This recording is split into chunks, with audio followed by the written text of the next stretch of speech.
Food TV. लालची पाव भाजी वाली। पाव भाजी ले लो, पाव भाजी ले लो। गरम गरम मसालेदार ताजी सब्जियों से बनी पाव भाजी ले लो।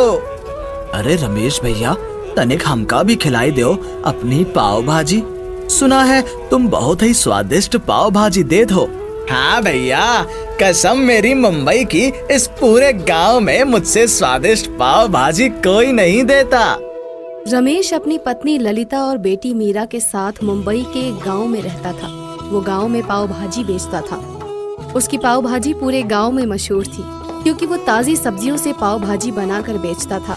कुछ महीनों बाद, हाय मैं लुट गई, बर्बाद हो गई।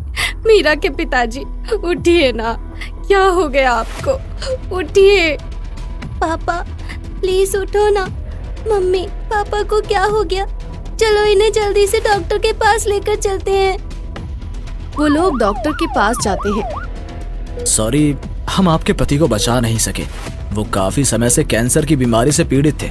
अगर समय पर वो अपना इलाज करवा लेते तो बच सकते थे। रमेश की मृत्यु की खबर सुनकर ललिता और मीरा दोनों को इस बात का सदमा लगता है और दोनों ही सदमे से निकल नहीं पाते। एक दिन ललिता कुछ सोचते हुए अपने आप से कहती है, मुझे काम तो करना ही पड़ेगा, अपना और अपनी बेटी का पेट पालने के लिए ही सही, पर मुझे अब काम करना होगा।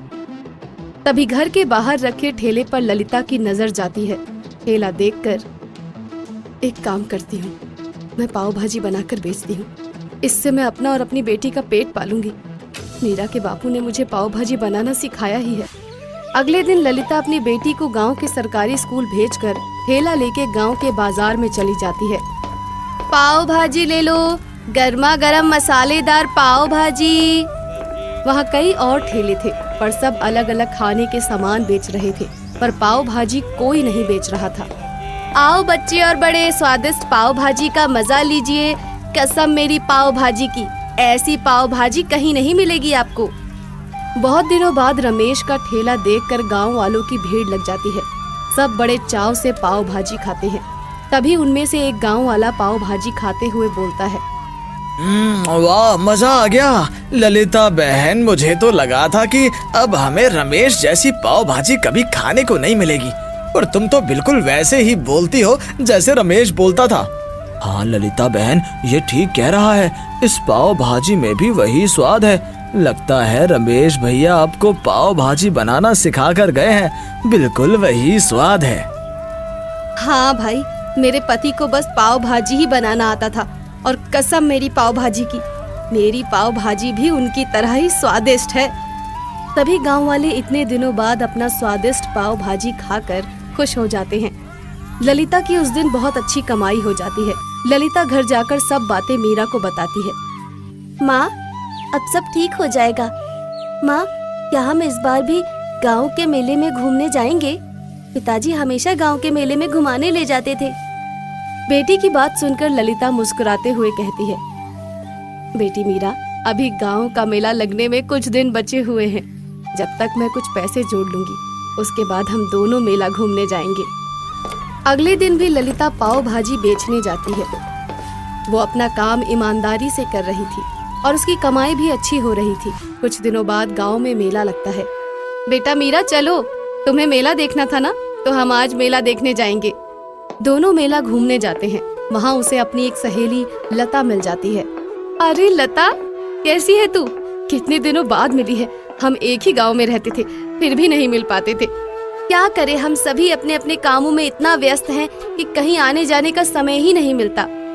और बता, तू आजकल क्या कर रही है? घर में सब ठीक ठाक तो है ना? बहन, मैं अपने पति के साथ गांव में समोसे बेचती हूँ। हाँ, तुझे समोसे बेचने में मुनाफा हो जाता है? क्योंकि हमारे रामलाल भैया को तो समोसे बेचने में मुनाफा होता ही नहीं है। जैसे तैसे उनका घर चलता है। ईमानदारी से कुछ नहीं होता बहन। मैं अपने पति के साथ सस्ती और मिलावटी चीजें मिलाती हूँ समोसे में, तब जाकर मुनाफा होता है, वो भी दुगना। तू कुछ अपने बारे में बता, तेरा क्या चल रहा है? फिर ललिता अपनी सारी बात लता को बताती है। उसकी बात सुनकर लता ललिता से कहती है, ललिता, तू भी मेरी तरह सस्ती और मिलावटी सामान से पाव भाजी बनाकर बेचा कर। इस तरह ईमानदारी से काम करेगी तो सिर्फ 2 वक्त का खाना ही खा पाएगी।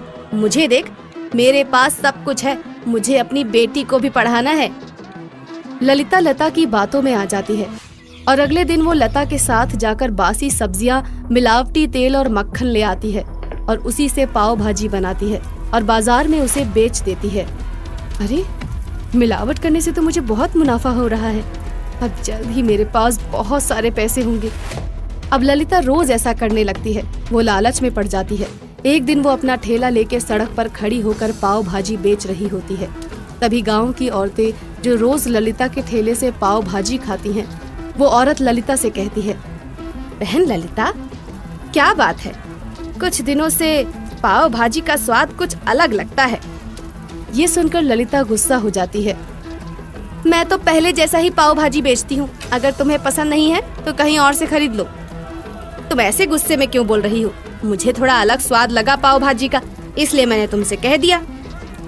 उसके बाद दोनों आपस में लड़ने लगती हैं। तभी वहाँ से गुजर रहे लोग दोनों के बीच की लड़ाई को रुकवाते हैं। अरे ललिता बहन, ऐसे सड़क पर लड़ाई करना सही बात नहीं है। और मीनल बहन, तुम भी अपने घर जाओ, हम सब एक ही गांव के हैं, ऐसे लड़ाई नहीं करते। गांव के बच्चों को ललिता के हाथ की पाव भाजी बहुत पसंद थी, इसीलिए बच्चे रोज उसी के पास पाव भाजी खरीद कर खाते थे। कुछ दिनों बाद ललिता के ठेले पर गांव के कुछ लोग आते हैं। हमने तो सोचा था कि तुम तुम्हारे पति रमेश की तरह बिना मिलावट के पाव भाजी बेचती हो, पर ऐसा नहीं है। ये सुनकर वहीं खड़ा दूसरा गांव वाला बोलता है, तुम्हारी पाव भाजी खाकर हमारे बच्चे बीमार हो गए हैं और अस्पताल में भर्ती हैं। डॉक्टर ने हमें बताया कि ये मिलावटी खाना खाने की वजह से हुआ है। हम तुम्हें नहीं छोड़ेंगे। गांव वाले ललिता से झगड़ा कर ही रहे होते हैं कि तभी ललिता की पड़ोसन वहां आ जाती है। ललिता बहन, जल्दी चलो, तुम्हारी बेटी मीरा के पेट में बहुत तेज दर्द हो रहा है, वो बहुत रो रही है। ये सुनकर ललिता सब कुछ छोड़कर घर की तरफ भागती है और वहाँ उसकी बेटी पेट दर्द से तड़प रही थी। माँ, मेरे पेट में बहुत तेज दर्द हो रहा है। माँ, दर्द सहन नहीं हो रहा। माँ। ललिता उसे जल्दी से अस्पताल लेकर जाती है, जहाँ पहले से ही और भी बच्चे होते हैं। उन सब बच्चों का ऐसा हाल देखकर ललिता को बहुत बुरा लगता है और डॉक्टर उससे बोलते हैं, आपकी बेटी ने कुछ मिलावटी और बेकार खाना खा लिया है, जिसकी वजह से इसको दर्द हुआ है। आज तुम्हारी वजह से ये सब हुआ है। हमारे बच्चों की ये क्या हालत हो गई है। ललिता रोते हुए सारे गांव वालों से माफी मांगते हुए कहती है, आप सभी मुझे माफ कर दीजिए। भगवान ने मुझे मेरे कर्मों का फल दे दिया है। मैं अपने लालच में आकर दूसरों के स्वास्थ्य को नुकसान पहुंचा रही थी, इसीलिए शायद आज मेरी बेटी की यह हालत है। एक बार सब ठीक हो जाए, मैं और मेरी बेटी यहाँ से कहीं और चले जाएंगे। कुछ ही दिनों में गांव के सारे बच्चे ठीक हो जाते हैं और मीरा भी बिल्कुल ठीक हो जाती है। ललिता अपनी बेटी मीरा के साथ गांव छोड़कर जाने लगती है। तभी वहाँ गांव वाले आ जाते हैं और उनमें से एक गांव वाला कहता है, हम सब ने तुम्हें माफ कर दिया है। तुम्हें ये गांव छोड़कर जाने की कोई जरूरत नहीं है। ये सुनकर ललिता की आंखों में आंसू आ जाते हैं। मैं आज अपनी पाव भाजी की कसम खाती हूँ कि दोबारा ऐसा कभी नहीं करूंगी। उसके बाद ललिता फिर से बिना किसी लालच के ईमानदारी से अपनी पाव भाजी का ठेला लगाती है और कुछ ही दिनों में पहले की तरह लोग ललिता के ठेले पर आने लगते हैं और सब ठीक हो जाता है। ललिता खुशी खुशी अपनी बेटी के साथ रहने लगती है। कपूर टीवी।